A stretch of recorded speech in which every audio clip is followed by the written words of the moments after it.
Pois é, pois é, pois é poesia, poesia ou não. Agora, no terceiro episódio do nosso podcast, segue com Lucélia Borges. A Lucélia Borges nasceu em Bom Jesus da Lapa, sertão baiano, e viveu muitos anos em Serra do Ramalho, região do Médio São Francisco, em companhia da bisavó Maria Magalhães Borges. Isso aqui não está à toa, tá? Essa avó era uma grande mestra da cultura popular. Olha a influência, a importância da influência. Produtora cultural, artista plástica, né? Lucélia Borges, xilogravadora, contadora de histórias e terapeuta. Dedica-se à pesquisa das manifestações tradicionais do interior baiano, com destaque para a cavalhada teatral de Serra do Ramalho e do Bom Jesus da Lapa, tema de sua dissertação de mestrado, apresentada à Universidade de São Paulo, USP, defendida em 2020. Formou-se em letras em inglês pela UNEB Bahia. Esteve nos Emirados Árabes Unidos, ministrando oficinas de xilogravura para crianças. Lucélia, tudo bem? Boa noite. Boa noite. Seja muito bem-vinda ao Pois é Poesia. Muito uma honra. Ah, que massa. Eu andei pesquisando aí um pouco o seu trabalho, algumas entrevistas, né? Pude acompanhar bastante, né, a tua luta boa aí, né, em divulgar a cultura brasileira. Tá bom? Então, fique à vontade. Eu vou te fazer duas perguntas. Se surgir alguma outra no curso da nossa conversa, eu posso fazer também. Tá bom? Tudo certo aí? Perfeito. Boa noite. O pessoal do chat, eu estava olhando no chat aqui, eu penso muita gente conhecida, eu não vou nominar todo mundo. E também a produção do Pois é Poesia. Gostei demais desse Isso. poesia. Que bacana. Você é xilogravadora, não é isso? Quer Isso. dizer, uma das suas facetas daí, né, no cordel. Mas como é fazer xilogravura em plena era digital e da inteligência artificial? É pelo mero prazer de fazer ou existe ainda um mercado paralelo? Eu pergunto porque, né, você acompanha de muito perto e a inteligência artificial é um processo que vem, é irreversível, está aí, como eu disse numa entrevista, tem lá seus pontos positivos também, mas que coloca algumas profissões em xeque. Como é para você isso? Pois é, Reinaldo. Esse é o mote, né? O boom da tecnologia, eu tenho discutido isso muito em todos os lugares, né, que a gente tem oportunidade.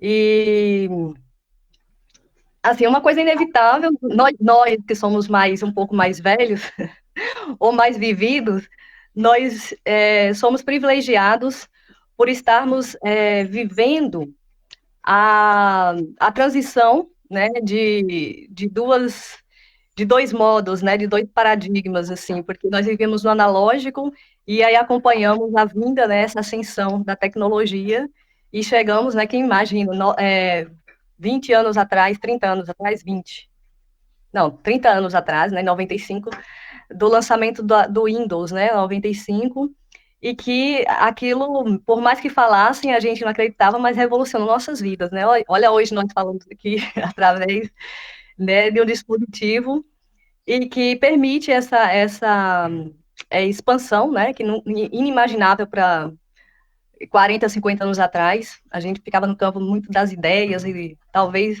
tentando imaginar como seria esse mundo. E estamos aqui vivendo isso, né? Então, a gente vive de maneira de solavancos, né? Primeiro do susto, aí depois o encantamento, e depois também você vai para um lugar de assentar as coisas e começar a fazer, a trazer o olhar crítico, né? Sobre tudo isso que acontece e de que maneira que nós atuamos, nos posicionamos e correlacionamos com essa coisa do digital, do artificial. Então, a xilogravura é uma arte milenar, né, que você bem sabe, e o pessoal aqui também, ela não sabe, nós não podemos não sabemos, assim, afirmar, precisar qual o berço, mas ela está ali muito entre a Índia e a China, e ela é a mãe ela é a mãe de uma grande revolução, que é, além da fotografia, a prensa, né? Então, é a partir da xilogravura, é a partir desse meio de entalhe e impressão que nós conseguimos depois termos essa grande invenção da prensa, né? E que revoluciona o mundo, né? Revoluciona o mundo através do livro, dessa produção mais acelerada do livro, ou seja, começa muito desse lugar. E aí, muitos, assim como o cordel, então, lá no passado, muitas vezes, a partir da invenção da prensa e tudo mais, de Gutenberg, né, já diziam que a xilogravura ia deixar de existir, ia perder sua funcionalidade, e não, ela vai, né, anos e após anos, séculos e depois de séculos, ela continua viva e, e andando por diversos meios, né, tanto de uma função é, bem emergencial, né, que seria da escrita e dos informes para ilustração, para não ficar a coisa só no papel, né, mas antes da linguagem mesmo da escrita, ela vai muito para essa questão da imagem, né, da comunicação pela imagem, depois vem para o texto impresso, e ela continua existindo. E aí hoje, que nós chegamos aqui agora com esse novo solavanco da desinteligência artificial, ou esse ensaio para uma inteligência artificial do mundo digital, a gente é questionado por essa coisa, né? Vai suplantar, né? Vamos acabar com as coisas analógicas e ficar só no mundo digital.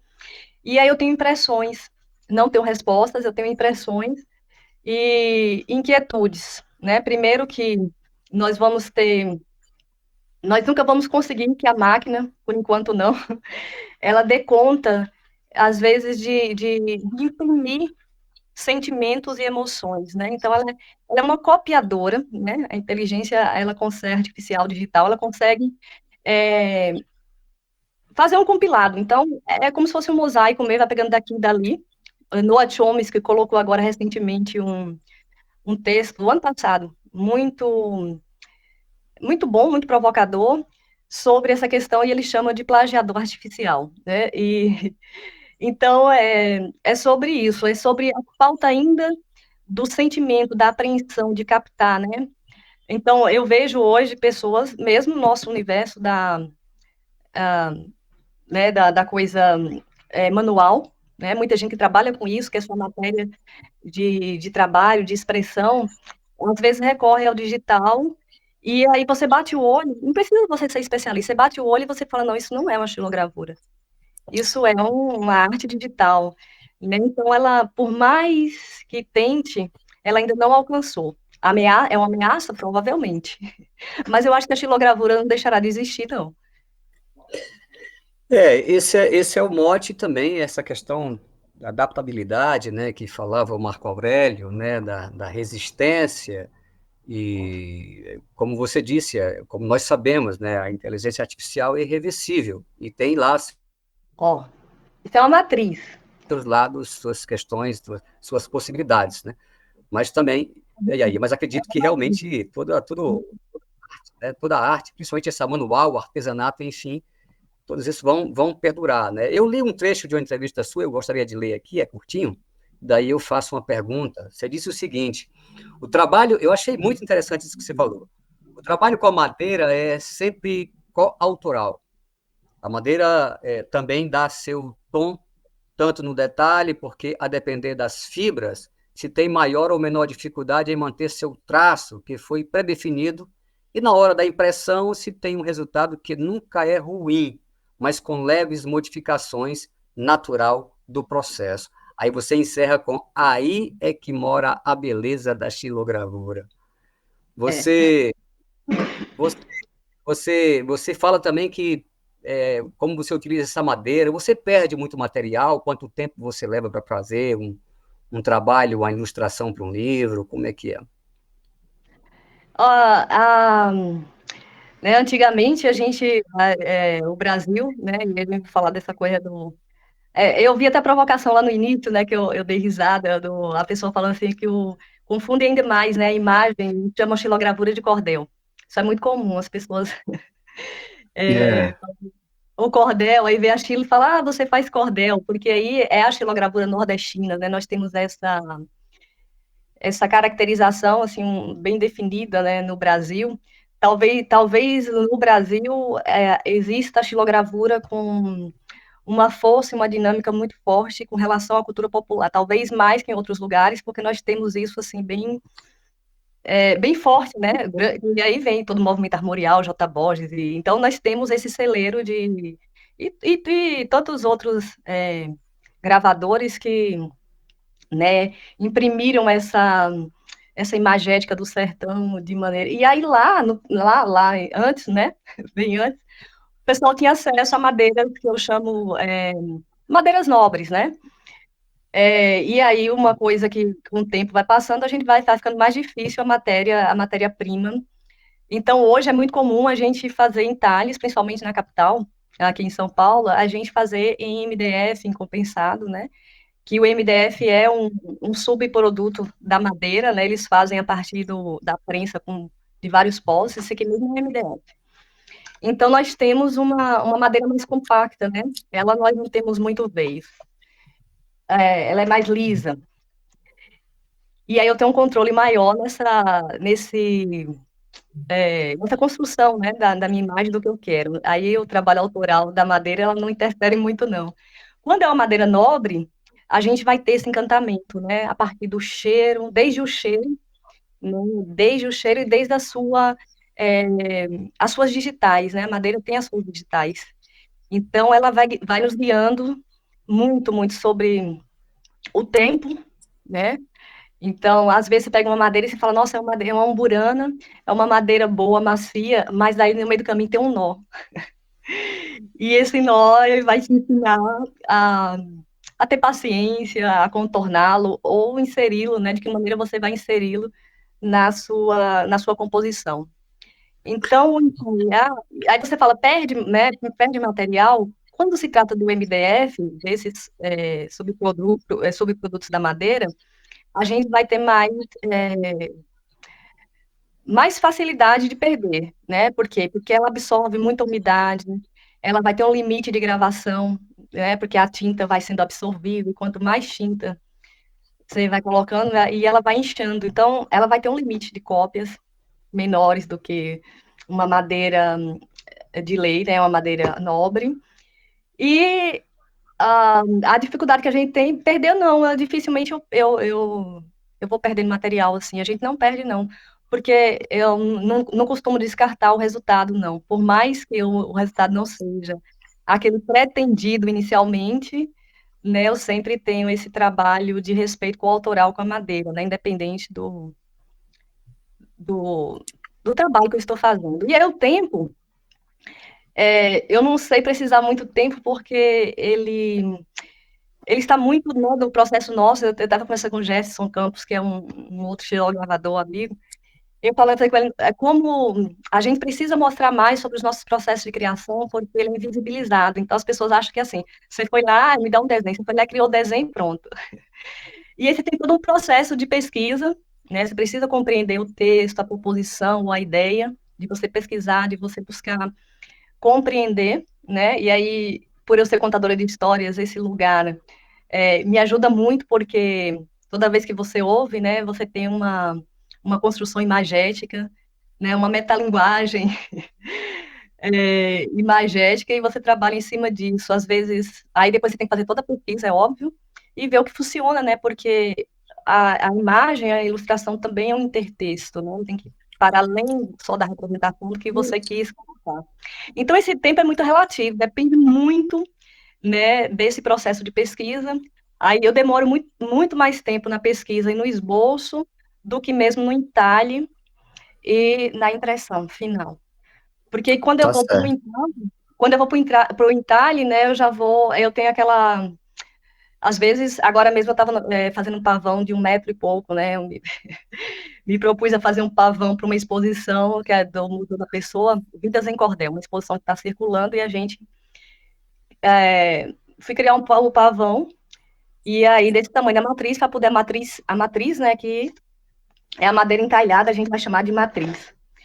E ela tem essa possibilidade de você tocar né, com os dedos e sentir. E para quem tem dificuldade, ou visão baixa, ou dificuldade mesmo de visão, ele consegue, né, fazer uma leitura com os dedos. Então, essa matriz era para ir para a exposição com essa finalidade. E Você está aí, mostrando, você tá mostrando aí, perdão, a matriz e o resultado dela, é isso? Só a matriz. esse aqui é a Tá. matriz, e o resultado dela, que está bem pequenininho, não sei se vai dar para ver, porque aqui Ah, está retudo, certo. né, cordel. Ah, E dá para aí, ver sim. esse do pavão, cara, às vezes eu entalhava 12 horas, assim, 12 horas seguidas, durante, acho que eu passei umas 3 semanas fazendo isso, assim, de, no máximo, assim, no mínimo, umas 8 horas, 6 horas, até terminar o pavão. Então, eu tenho essa coisa de sentar e ficar entalhando. Então, o tempo é... Tá certo. Você trouxe algum texto, curtinho, que você queira ler, ou se você quiser também. Não é uma intimação, é um convite. Pronto, eu que não tô mostrando essa capa aqui. Ai, cadê? Que é maiorzinha, Ah, né, pessoal, dá pra ver. Essa estilo foi numa madeira, não foi no MDF, foi numa madeira de nobre, né? Foi no louro. E aí, já que você começou, né, tem outros trabalhos, eu trouxe a lenda da loira do banheiro, que é uma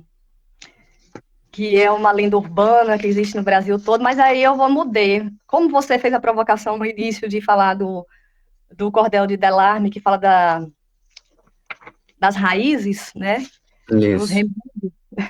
Aí, essa capa que eu te mostrei, aquela matriz que eu mostrei antes, é desse cordel. E aí Uhum. também uma dúvida, você numa pergunta que você fez, né, sobre as mulheres no cordel. Esse cordel, ele foi idealizado por Dalinha Catunda, né, a cordelista que é cearense e vive no Rio. E Dalinha falou comigo, Lucélia, eu queria fazer um cordel com várias, falando das raízes, dos remédios, que a gente troca muita figurinha sobre raiz, remédio, né, esse lado do terapeuta. E aí Dalinha convidou, e aqui tem 16 mulheres, né? Nesse cordel tem 16 mulheres trazendo estrofes sobre a sua relação com as raízes, com os remédios. Então, eu vou ler só os 2 primeiros, os 4 primeiros, só para poder instigar e falar o nome de quem fez. Então, o cordel é uma obra coletiva, chama Cordelista Raiz. Chás, mesinhas e plantas medicinais. Puxo o fio da memória, chego a sentir com constância o cheirinho de alfazema, que defumou minha infância. Cada bebê que nascia no enxoval eu sentia tal suave fragrância. À noite, mamãe fazia para o bebê mamadeira um chazinho de erva doce que acalma a choradeira.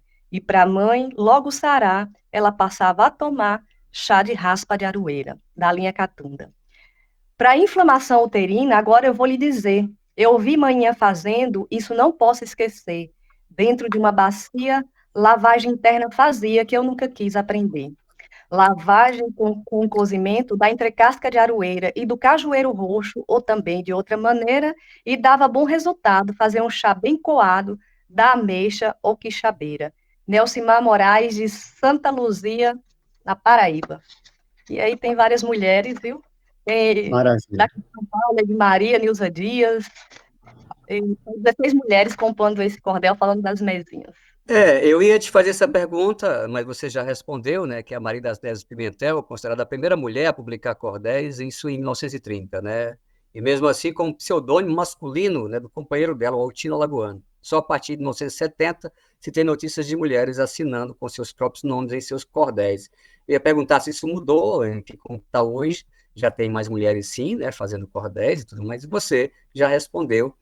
Eu te agradeço imensamente pelas informações, viu? Sucesso aí nos teus Obrigada. livros, nas tuas histórias, contação de histórias com as crianças, enfim, na sua estilogravura, no seu trabalho, enfim, tá bom? Muito obrigado mesmo pela sua participação, pelas suas palavras, tá certo? Muito obrigada, professor.